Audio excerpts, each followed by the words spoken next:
To understand the Sino-Vatican Deal, you have to understand that it was negotiated by the disgraced former Cardinal Theodore McCarrick. The Chinese Communist Party has taken full advantage of the agreement to try and crush the church in China. It has told Chinese bishops and priests and laity that the Vatican has ordered them to join the Chinese Patriotic Association. That's a schismatic group. We're going to have Steve Mosher on the team today to talk about his brand new book, The Devil and Communist China, from Mao Down to Xi Jinping, rather, and that's coming up at 30 past the hour. We will, of course, link to the brand new book in the show notes, which is published by TAN, by the way. But you can find the show notes at thestationofthecross.com/ACT. By the way, my name is Joe McLean. I host a radio program called A Catholic Take, where we look at the world through a Catholic lens.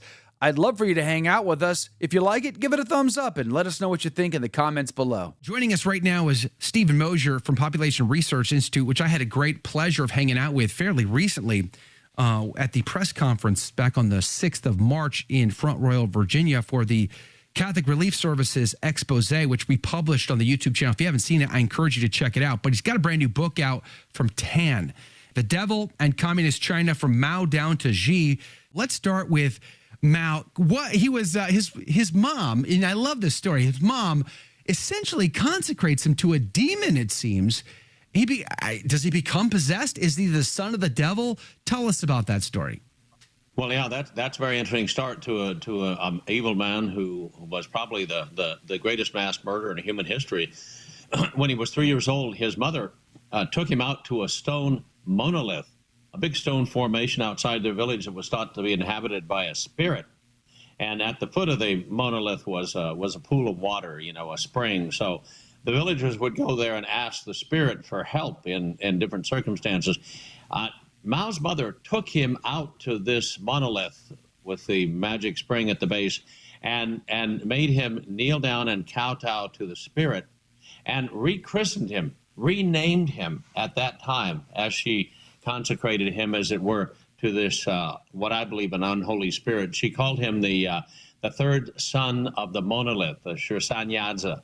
And he was very fond of that name. He referred to himself often as the third son of the monolith after that. And when you look at his career, this is a man who had literally a heart of stone. So maybe the consecration worked, because at every turn in his life, Joe, he chose evil. We as Catholics tend to put the best gloss on everybody's behavior. We don't want to prejudge people. We leave judgment to God. But when you look at Mao's career, and as the book lays out in area after area, he always, when faced with a choice, he always chose evil. He really saw himself as sort of like not just a new emperor, but maybe the greatest of the great emperor of China's history. Is that a fair statement? Did he see himself that way?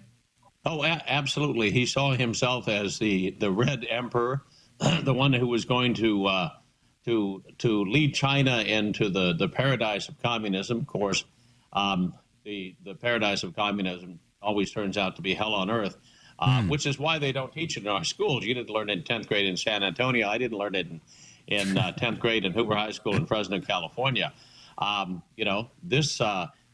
These communist regimes of the 20th century and now going on to the 21st century have killed tens of millions of people. Mao, of course, I believe, is responsible for the deaths of 500 million people.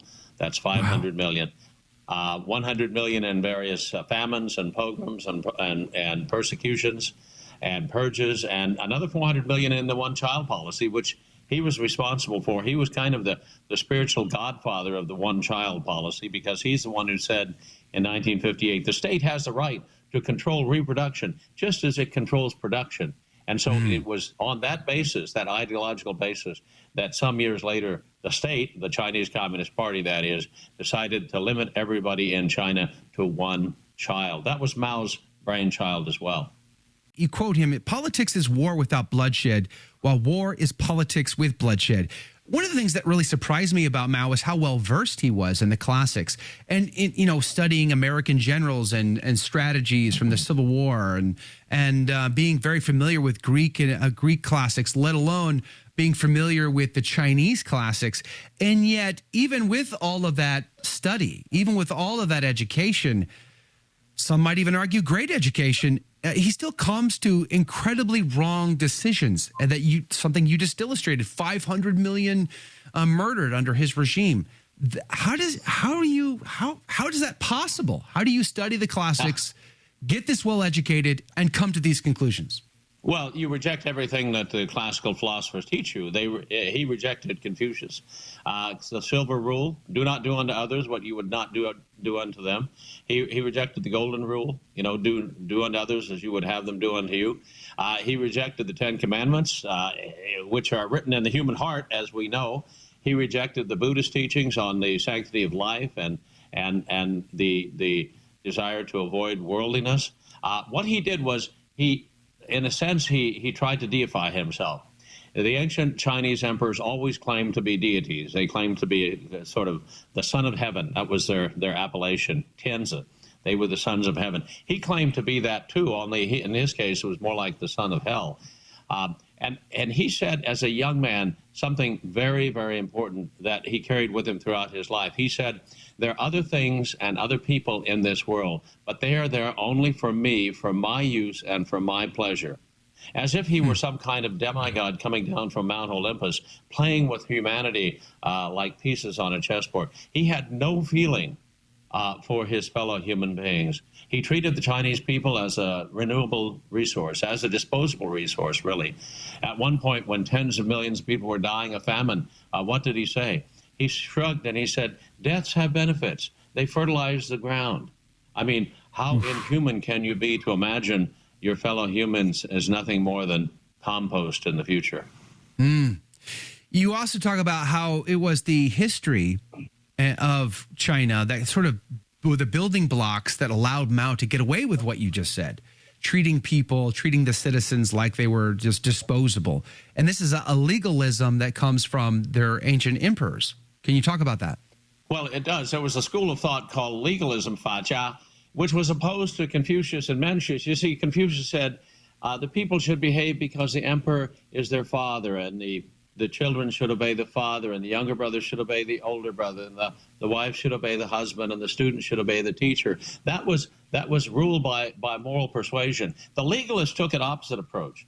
The legalists said, no, you want to use 10 punishments for one reward. You want to have a standing army. You want to have political commissars in the army. You want to have concentration camps. You want to have song and dance troops singing the praises of the king or the emperor around the country. You want to burn the books of competing scholars and kill the scholars themselves to extinguish those ideas. 500 years before the birth of Christ, Joe, China invented a kind of early totalitarianism with all the things we associate with Marx and Lenin.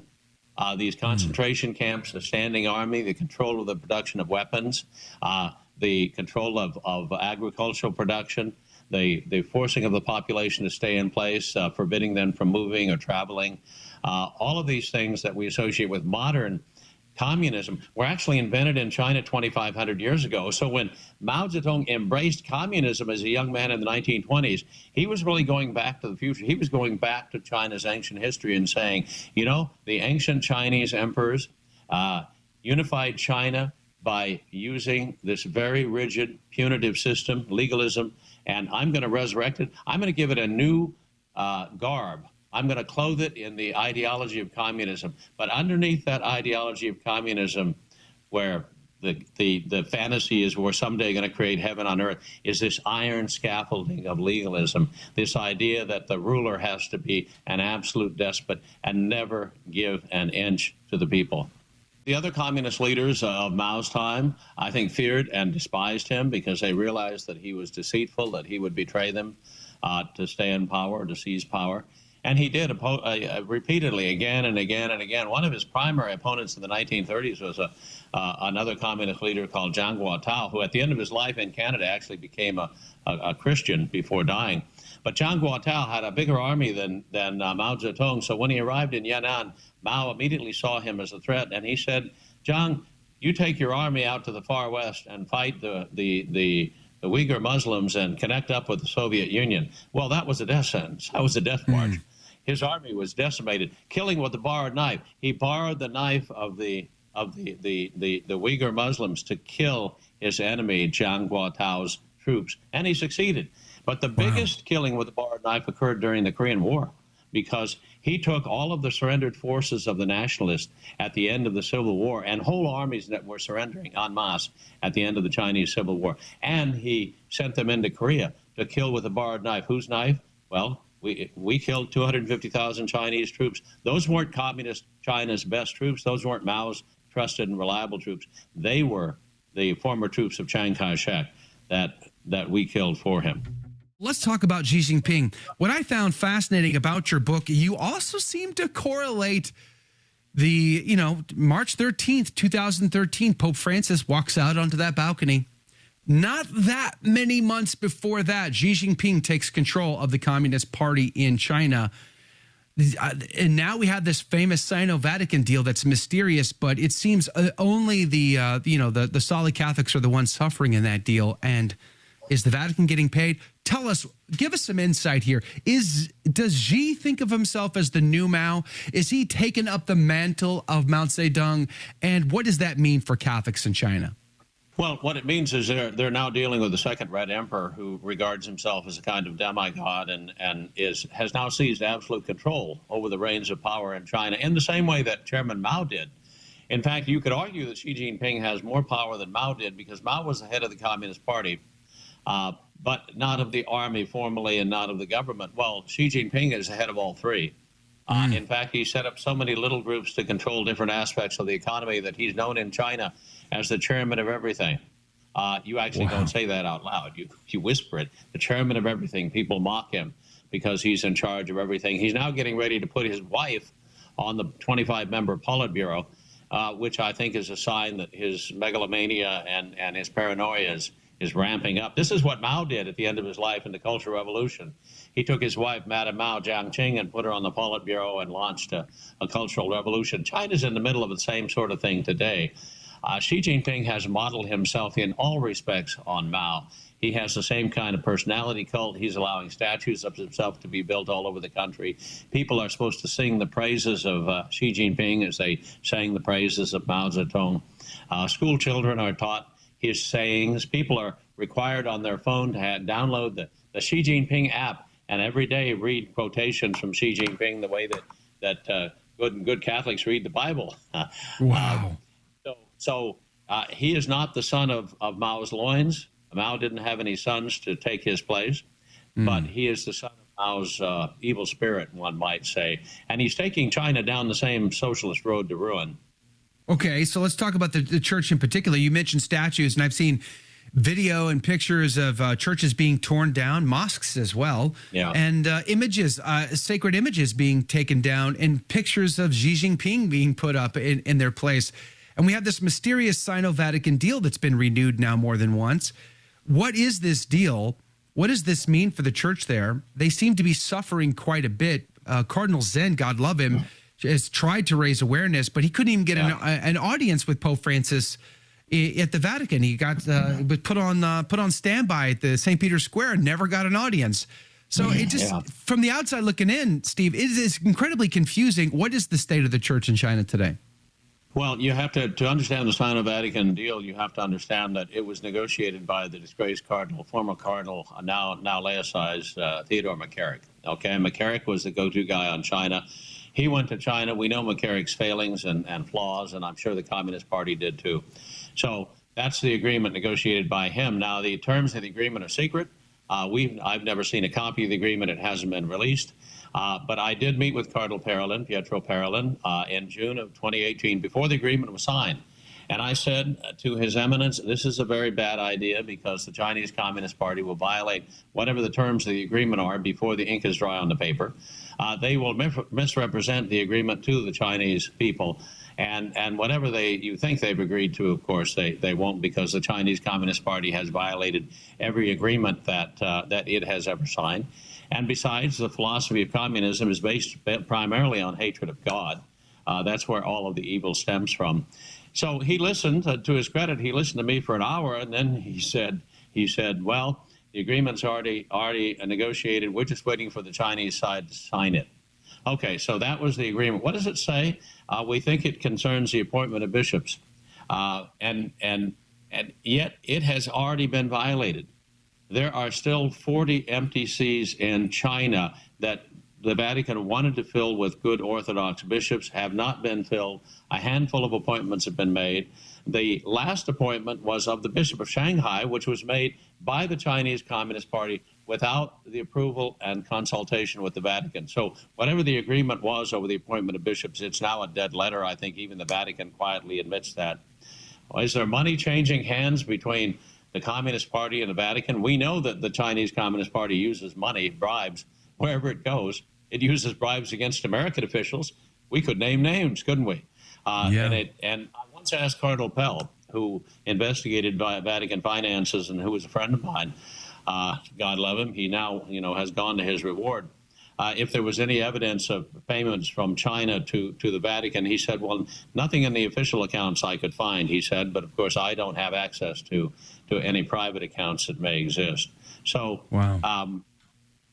Chinese Communist Party has taken full advantage of the agreement to try and crush the church in China. It has told Chinese bishops and priests and laity that the Vatican has ordered them to join the Chinese Patriotic Association. That's a schismatic group. The agreement doesn't say any such thing, but it's being misrepresented to the Chinese Catholic population and being used to bully them into line. Did you like that video? It's okay. You can admit it. It's perfectly fine. Hey, we cover the big stories of our day, from inside the church to outside the church to all points in between, and we do it from a Catholic perspective. It's called A Catholic Take. It's a radio program Monday through Friday. We live stream it right here on this channel, by the way, so make sure to subscribe, like, and share. We would be very grateful to you. And don't forget, you're going to want to watch this video right here because you don't want to miss anything.